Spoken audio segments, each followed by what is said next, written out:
We stopped it. When we moved, we didn't connect with the people there to hold a block party. And nobody came up as a central figure and said, we're going to do that. In fact, I did that once as a precinct chair. And what got in the way was when somebody found out I had a label. Now, as long as they didn't find out I had some sort of label, like a precinct chair, we had great meetings. But somebody asked me one day, said, are you the precinct chair? I said, yeah.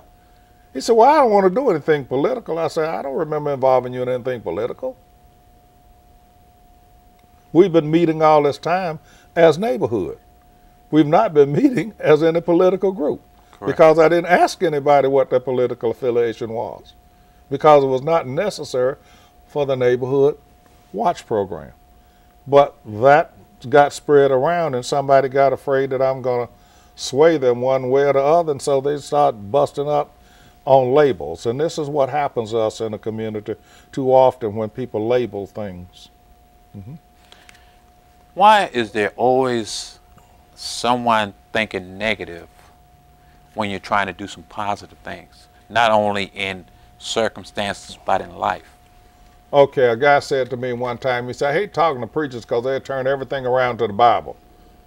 Well, the truth is, Jesus told you you're born in a world of sin. So people are naturally negative. We have to work for the positive. We have to work for spirituality to feel good about something. We have to be trained to do that. We have to practice doing that, and hence churches come in. Churches have to teach you to look for the positive, look for the good parts in something. If we stop teaching for one generation, we go back to barbarism. The social graces are learned. They are not by accident. And unfortunately, in some environments, we leave everybody to chance. I was listening to a conversation that Joe White had, Coach Joe White, former coach. I'd like to hear Joe talk. He's a very smart fellow. They were fussing at him one day about somebody trying to do social engineering. He said, you only don't want social engineering when it's engineered away from something you want. Okay. He said, well, the truth is, everything we do with people Correct. Is social engineering.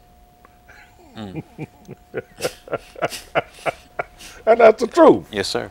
It is. So people say, well, those people are trying to brainwash somebody. Well, the answer is yeah.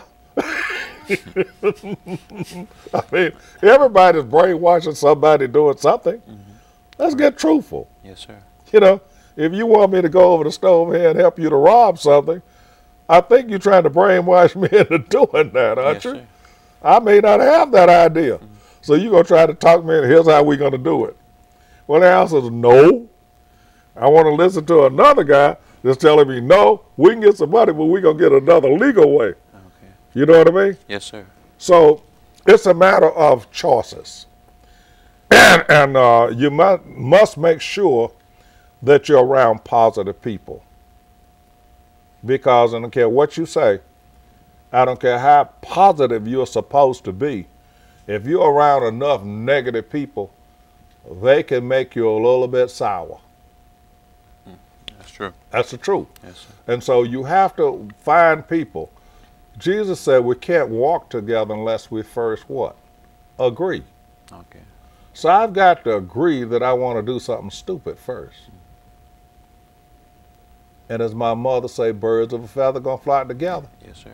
You know, and I'm very careful about hanging with somebody. Now we can work in the same place, but when I leave, you go your direction and I go mine, unless we have some reason why we should do something else together. And if I find you talking about doing something stupid, I don't think we're going to hang together. Because I know sooner or later it's going to rub off on you some kind of way. Correct. Yeah. You have a television show, Whispering Hope Ministry. Mm-hmm. How long have you had that show, and what made you want to start a television show? Paul, actually, everything evolves with me. I don't always have a master plan or some sort of plan to do something. I actually came to the television trying to figure out what they were doing and how they were doing it.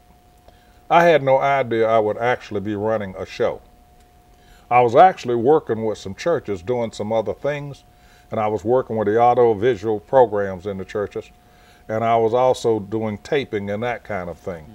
And so it was an interest to me about how they did that kind of thing, because I was not that skilled at it, and I was on a, you know, amateurish level.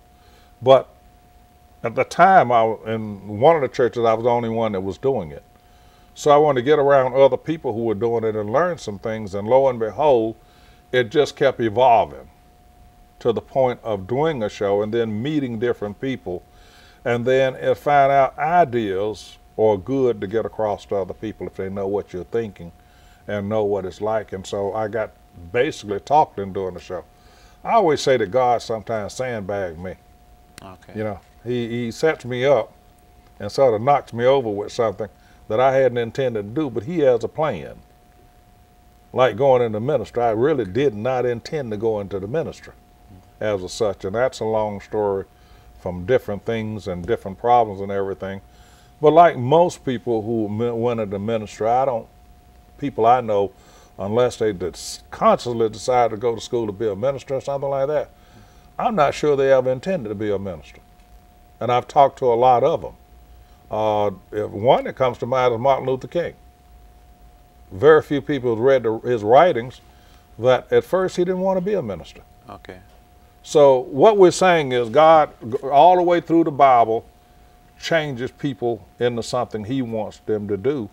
And it may be just that one thing, two things, or whatever it is. And they don't have a clue half the time.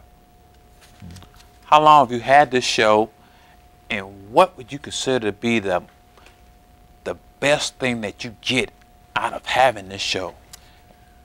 Paul, the best thing I get out of having the show basically is working a communication from somebody I'm talking to about something, either getting them to come on the show or getting the information that sometimes people don't have time to sit around and find and deal with and that kind of thing. It's almost like when I worked with Model Cities years ago, and out of it evolved was a one-stop call the county has.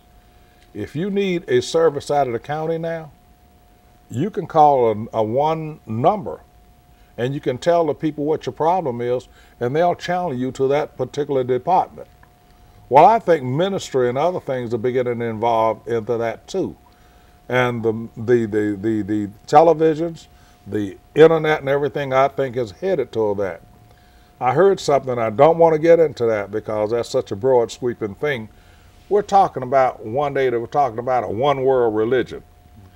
That didn't mean that everybody's going to come under the same umbrella. What it meant was they're going to have some kind of way of working together. And that's important, that they do, not do it. But some people are afraid of that. Like some people still afraid of the internet. Right.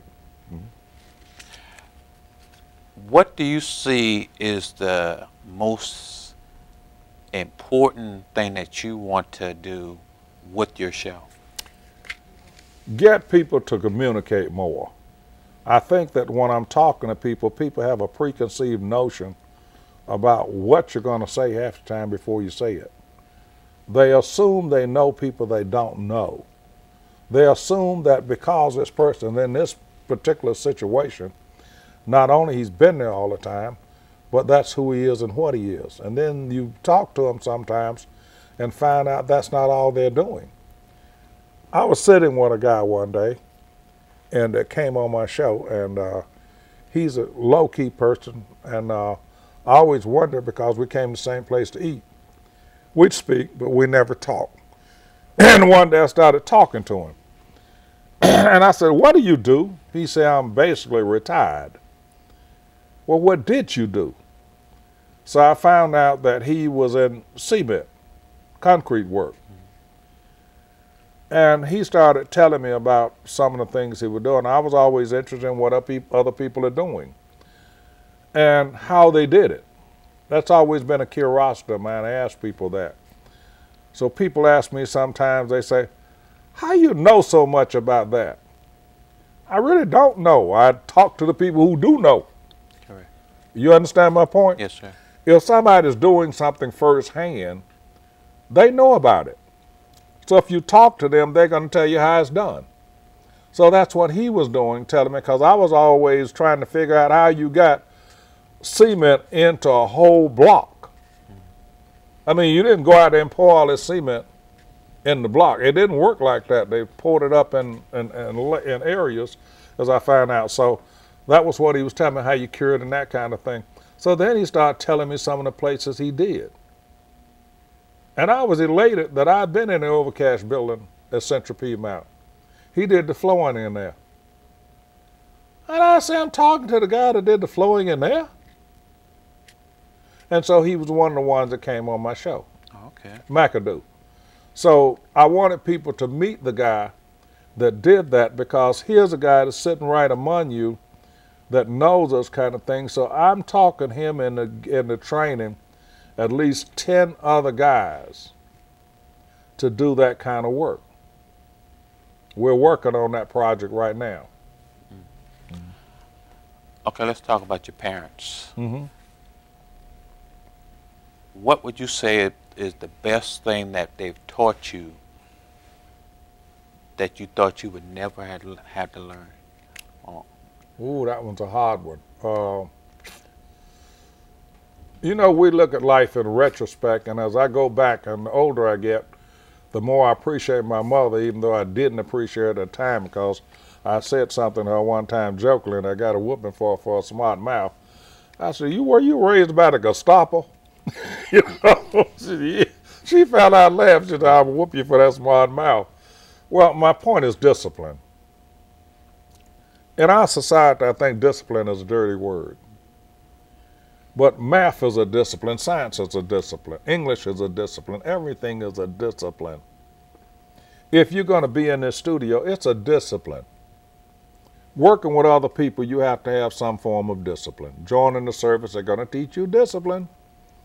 So you cannot live in a functional society, a civilized society, without the discipline.